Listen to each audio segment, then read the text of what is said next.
The last 2 Sundays have had one thing in common. I've seen Batman 2 Sundays in a row.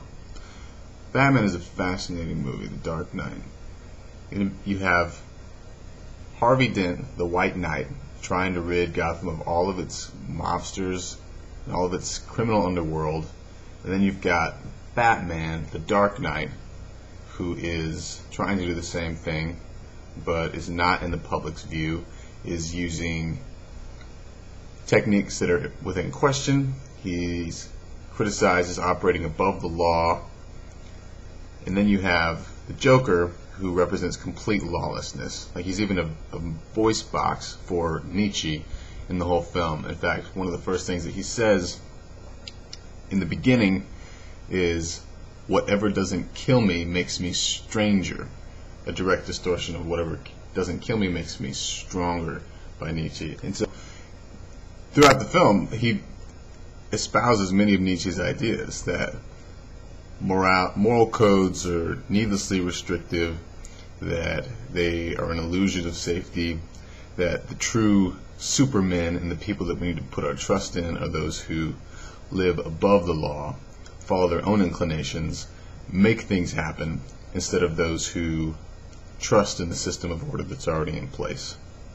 And so Harvey Dent appears to be a man that way. He operates within the public sphere as someone who is taking care of the moral code, as someone who operates within the rules all the time and wins.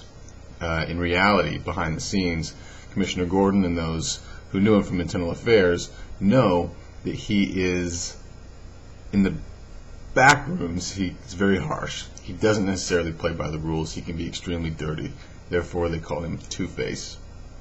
And that's what he becomes. He embraces that identity by the end of the film. He says multiple times that you can die a hero, or you live long enough to see that you're not. And Batman says that as well. But Batman doesn't live under the illusion that he is a white knight. I'll get back to that.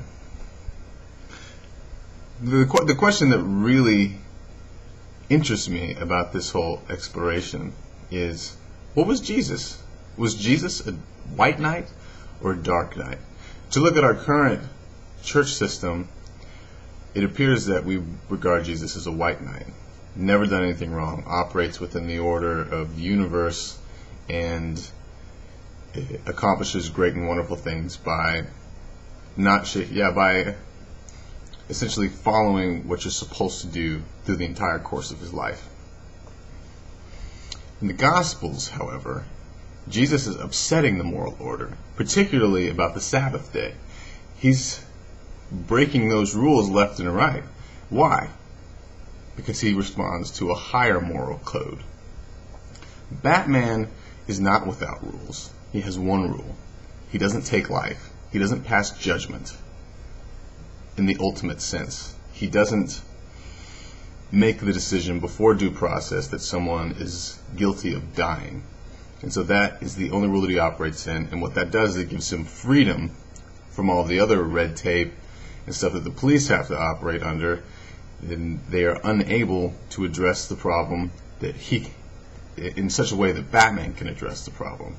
Now, Jesus didn't operate under the socially accepted interpretation of the Sabbath day, and this allowed him to do greater good than the religious leaders of his day.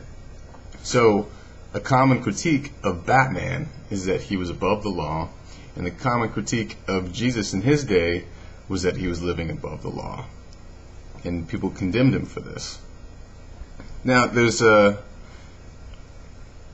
the very end of the movie Batman even tries to explicitly tie this connection between the Dark Knight and a Christ-like figure, because Batman, in order for the good of Gotham's soul, this is the line struck through the film, like in the battle for Gotham's soul, Batman, in a sense, takes on the sins of Harvey Dent. Harvey Dent represented justice and peace and the hope of law and order, and yet he was proven by the Joker, the satanic character, the accuser, the character trying to demonstrate that we are all lawless, that we are all undeserving.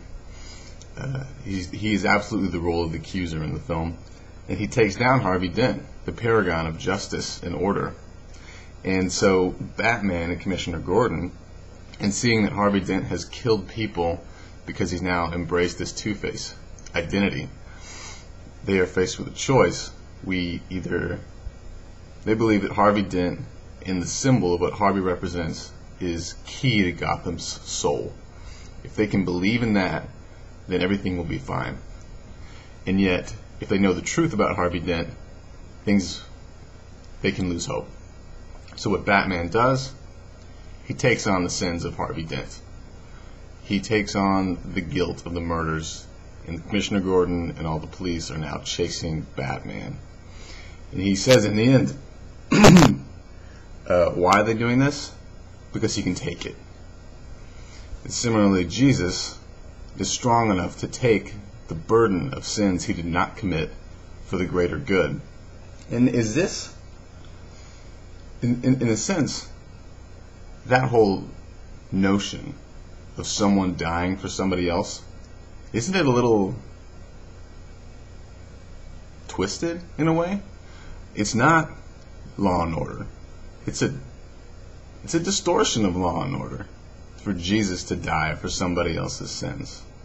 And so, in a sense, you can almost see Satan saying, unfair, unfair, at the end of the game, that this is not the way it's supposed to work out. But it's exactly what happens. And it works.